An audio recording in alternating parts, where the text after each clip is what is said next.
The Donkey's Gift, Chapter 9. The rain had stopped, the sky had cleared, and the first morning light was framing the mountain east of Bethel when Asenus decided it would be safe to return to the stable. He found the door still open and the other donkeys still asleep. There might be time for a nap before beginning the day's trek to Jerusalem. Asenus had just begun to doze when Joseph entered the stable to shatter his hope. "Well, you look comfortable," he said. "Must be nice to be a donkey. Nothing to worry about as long as you get your daily bread, as it were, and a warm stable at night." He filled up Asenus's feed bin, then noticed that no one but himself was up and about. "Our friends must have overslept. I'll go to their room and see." "No, let them sleep," Asenus cried, forgetting for the moment that Joseph couldn't understand him. Off he went to rouse the three men, leaving Asenus to hope he wouldn't find them. No such luck. Joseph returned half an hour later with his friends and with Mary, ready for the journey. There was murder in Ichabod's eye when he saw Asenus. With a noticeable limp, the man walked over to the stall and said, sotto voce, "I'm not through with you yet, Mr. Donkey." Although he and his two companions were now dry, they looked woefully bedraggled. Ichabod also seemed to be breathing with difficulty. Asenus had given his ribs some hard knocks against that wall. Mary came over to Asenus and ran a hand along his neck, then along his flanks. "You're perspiring," she said quietly. "Is it possible you're still wet from yesterday?" "No." She looked him in the eye. "What have you been up to, Asenus? I think you're smarter than anyone realizes. You know something about those three men, don't you?" "If only you could talk."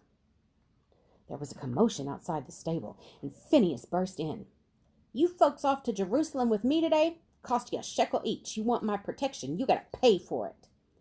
Jabez, outraged by this effrontery, shouted back at him, "What? You think we need you to protect us?" "You need somebody," Phineas reminded him. "You can't even hold on to your purses." Caleb said, "Maybe it was you who stole our purses." Phineas laughed. "If I was a thief, I'd steal a purse with something in it." Ichabod said coldly, "You'll not have a chance to steal mine, sir. We can protect ourselves." Phineas shrugged and turned to Joseph. "Looks like it's just you and your wife, then. 2 shekels, though I ought to charge you more for this troublesome donkey of yours." "They wouldn't take your protection even if you gave it free," Ichabod said. "They're not traveling with you. They're with us." "It didn't look like it yesterday, the way they tried to run away from you." "That was the donkey, and you know it. You said yourself he's an evil beast. You were right about that, at least." "Yes, and I'm the only man here who can handle him. You notice he didn't run no more when he caught up to me. That's why this man's going to pay to travel with me." "He's traveling with us," Ichabod insisted. Joseph, who had been listening quietly, now said, "I don't believe you gentlemen have consulted me about any of this." Asenus, turning to the carpenter, saw something in his face he had never seen before. Anger. Controlled, but unmistakable. Ichabod said to Joseph, "We all know you're not going with him. If you do, you can't go with us." "You won't go with them if you value your life," Phineas said, "and you can't go with me unless you pay me 2 shekels." With cool dignity, Joseph said, "Gentlemen, I'll not allow anyone to tell me with whom I travel. My wife and I and our donkey are about to set out for Jerusalem. If any of you wish to accompany us, we shall welcome you. Otherwise, good day to you." Asenus was astonished at Joseph's firm stand, and even more so when a few minutes later all the others sheepishly fell in behind him on the road. Joseph apparently had dimensions that he seldom showed. But it wasn't just Joseph's strength that had made Ichabod capitulate. He was still on the trail of Joseph's money. The caravan had passed through the gate of Bethel on the route south when Ichabod turned to Joseph. "Do you and your wife have a place to stay in Jerusalem?" I'm sure we'll find one, Joseph said. We should arrive there by mid-afternoon. I know the perfect place for you, Ichabod said. A pleasant little inn surrounded by old olive trees and not the least bit expensive. We'll take you to it. Ichabod's donkey, Hepzibah, who was walking beside Aseneth, said, I wouldn't go there with him if I were you. I don't look forward to it, Aseneth said morosely, but how do I turn down the invitation? It was the warmest, most pleasant day since they began their journey. The previous night's rain had washed the air as well as the land, making the mountains in all directions sparkle like gemstones. It was a day to live, not a day to die. But here he was trying to figure out once more how to avoid being murdered. His meditation was interrupted by the skinny roan Jack in Phineas's train, who had spoken to him the previous day.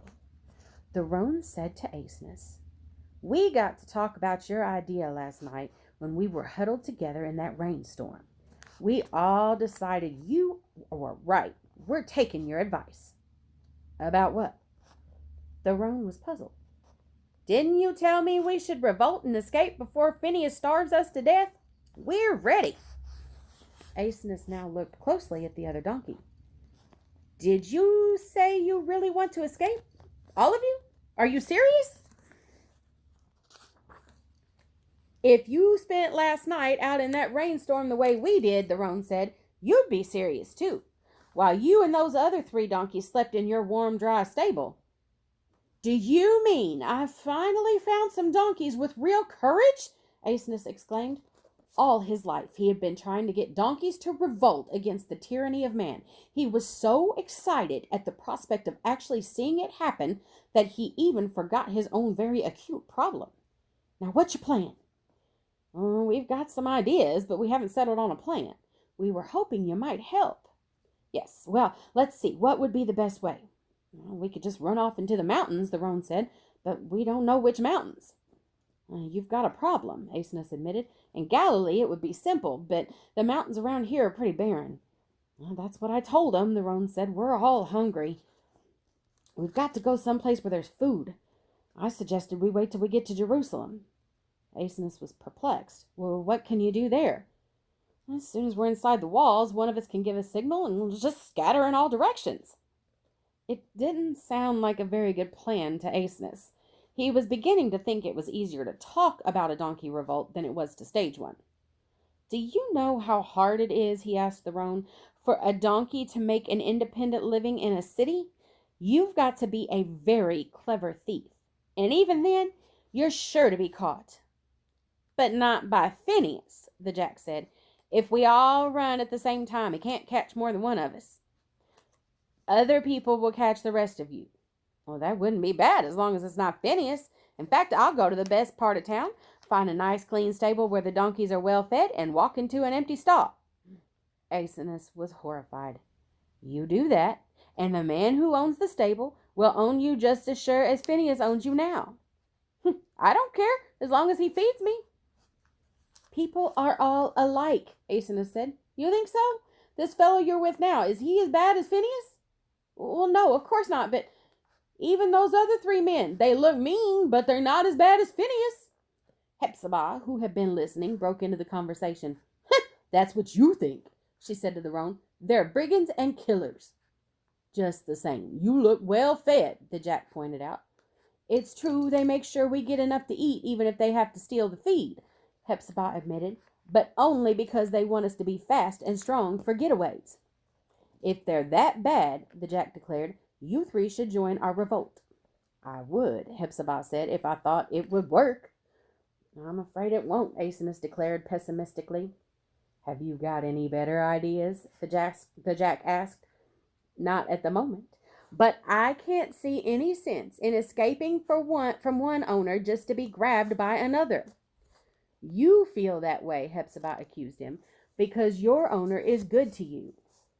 That has nothing to do with it, Aseneth insisted. I still intend to escape, but when I do, I'm heading for the far-off hills where the wild donkeys roam. It's a paradise.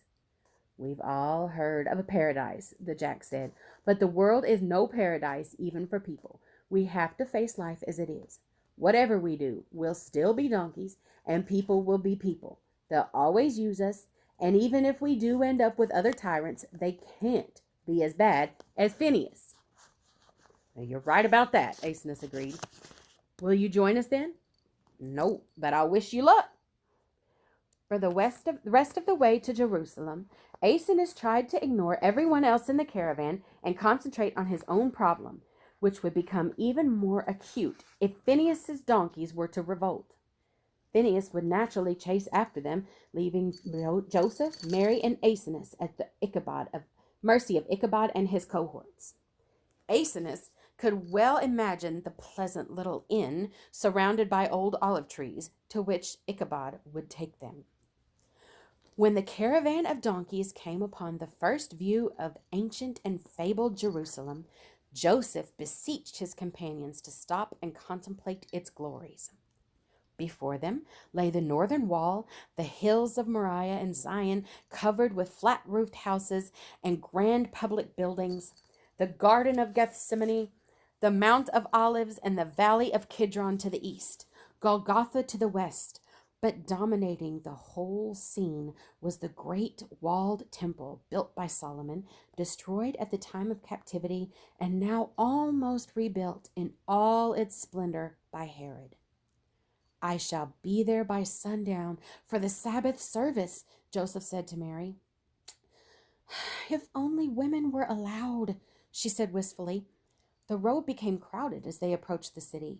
Outside of the wall, in the shadow of the temple, Aeneas began to feel that they had actually arrived as they filed through the loud and bustling food market. Hundreds of people swarmed around them.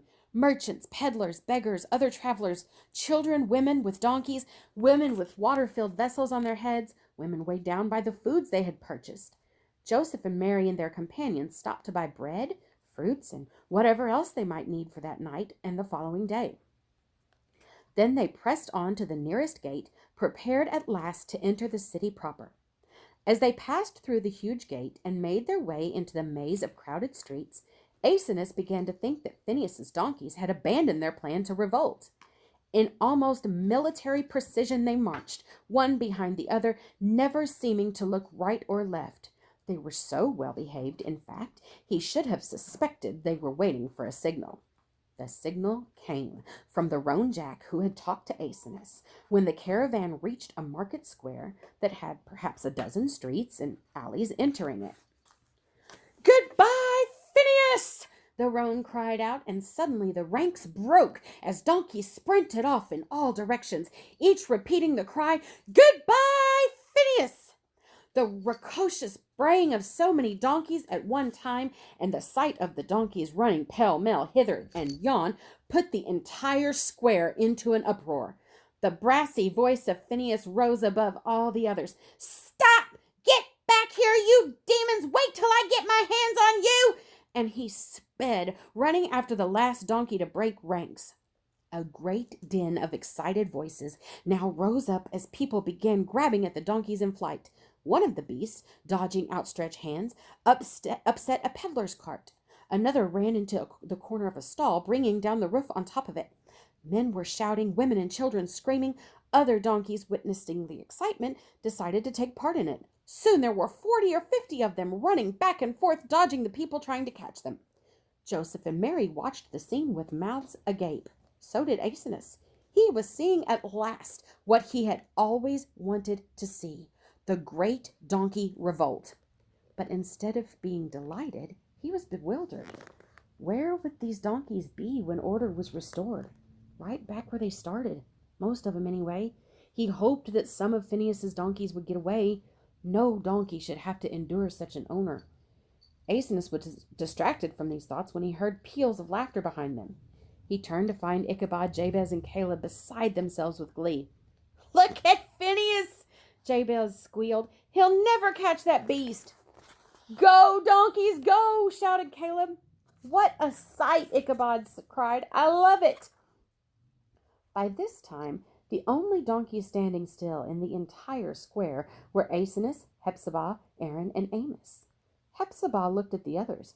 If they love it so much, let's get in it. she said, and she took off at a gallop.